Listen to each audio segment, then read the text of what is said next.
What's going on, man? How you doing? So talk to me about your book. It's awesome. Headlocked is about a kid who's a theater major in college who sort of falls in love with wrestling unexpectedly, and he decides he wants to become a wrestler. So it's his journey through the business, starting on like day one. So we're navigating the underbelly of the wrestling industry with sort of this fresh-faced kid, but at the same time learning the craft of wrestling through the eyes of a performance artist. So it's sort of highlighting the art of wrestling and some of the hardships that these guys go through to bring their art to the world. To that end, we use a lot of wrestlers as artists. So that's it's all part of the package. So they actually drew it, right? Yes. Jerry Lawler actually designed your cover. The cover here has been painted. It was painted by Jerry the King Lawler. We did a little Norman Rockwell homage for this. The interiors to the book were done by Michael Molapola, who's a wrestler from New Zealand.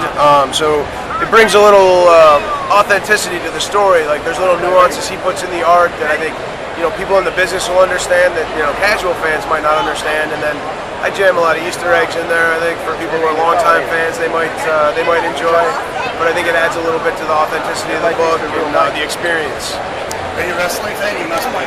Yeah, I've been a wrestling fan since I was 8. I was a comic book fan since I was 8. And anytime people would put out wrestling comics, to me they were always very just kind of awful, like wrestlers fighting demons and doing anything but wrestling. So I decided I was going to write a comic book that I think wrestling fans would want to read and they would enjoy.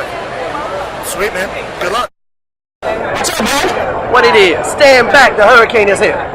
So how many of these have you done? I mean, you probably lost count.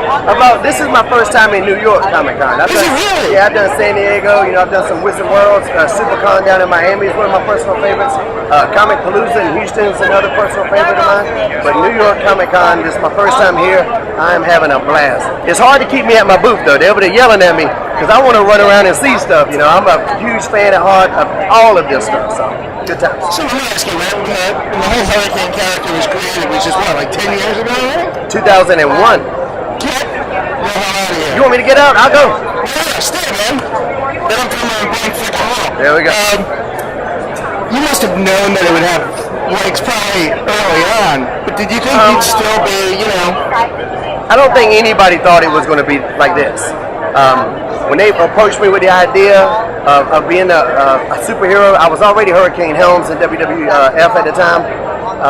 And that's when they were doing the WCW invasion, and there was a lot of characters coming in from WCW that were kind of bland, and so they came up with this idea, and just like the same mentality I had when I was 3 count in WCW, which I was not a boy band fan, I grew up on hip hop, but I attacked 3 count, I made that, I gave it 100%. I learned the dances. I couldn't sing for shit, but I tried.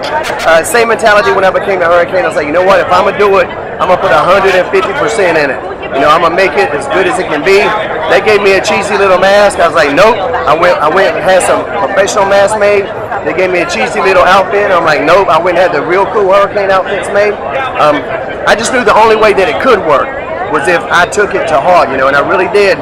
They told me, quote, and this is a direct quote from Stephanie McMahon, we'll try for a couple weeks, couple months at the most. It's 2014, and I'm still the Hurricane. And I beat The Rock, and he's getting no rematch ever. I'm undefeated against The Rock. I will stay undefeated against The Rock. Unless it's a WrestleMania payday, man, then we gotta lock it up again. Yeah, I don't get paid by the hour. So, tell me what you've been up to, man. My main project that we're doing now, we started Omega, the Organization of Modern Extreme Grappling Arts.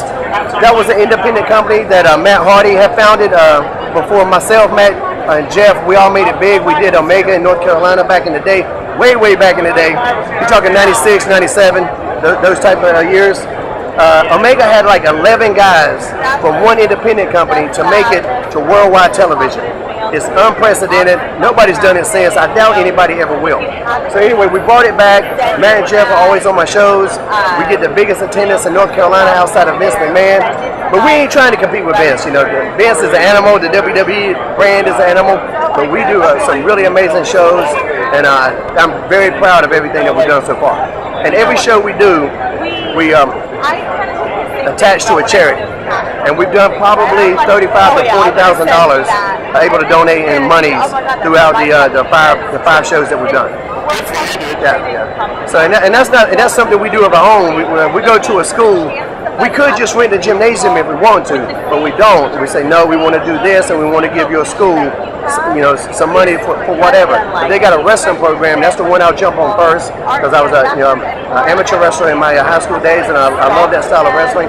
The last one we did, I think we got $5,000 for a charter school, for their wrestling program, and so we're all very proud of that. It's good to be seen. Any day you can be seen and not viewed is a good day. What's your Twitter? Twitter is @ShaneHelmsCom.